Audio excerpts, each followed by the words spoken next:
tout le monde, ici Lady J pour Cinémaniacs. J'en reviens de la projection en primeur de Real Steel, le prochain film de Hugh Jackman qui va sortir le 7 octobre prochain. Comme vous pouvez voir, ceci est comme l'affiche cartonnée du film, mais attention, ceci n'est pas le robot du film. On le voit dans le film au début, mais c'est pas le robot du film. C'est parce qu'il est plus joli que le vrai robot, mais en fait c'est vraiment une histoire classique, un peu comme Rocky rencontre les Transformers, en plus visuellement réussi, je trouve, que dans les films de Transformers. Et aussi évidemment avec un petit côté sentimentalité de Spielberg, évidemment, on a un peu la larme à l'œil, c'est l'histoire d'un père et de son fils. En somme, c'est l'histoire de Charlie, qui est un ancien boxeur qui devient entraîneur de robots boxeurs. Et il voit l'échec, ça marche pas bien ses trucs, il place des paris, il perd de l'argent, il est dans le trouble, ça va mal.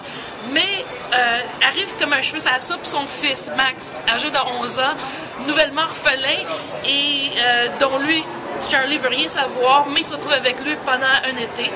Et Charlie aide son père à mettre sur pied un vieux robot antique qu'il a trouvé dans un junkyard. Je veux préciser que le film se passe dans les années 2020-2027, je crois. Donc, c'est dans un futur approché, mais qui est quand même rétro un peu. Le linge est classique. Il y a de la technologie, évidemment, comme les cellulaires, des espèces d'ordinateurs modernes avec des écrans transparents, mais sinon, c'est très classique.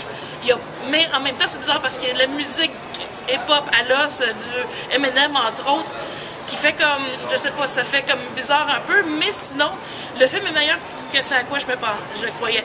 Je m'attendais pas à grand-chose, le synopsis me disait rien, puis finalement, sans être un grand classique, sans être hyper original, c'est pas bien, c'est bien, ça a un peu de longueur, mais c'est même un film classique qui va plaire aux gens. Il y a de l'action, les robots sont très bien animés. Puis donc le petit garçon qui joue le fils de Jackman aussi est bien sympathique, il a une belle petite gueule, c'est vraiment, non, c'est un bon petit film.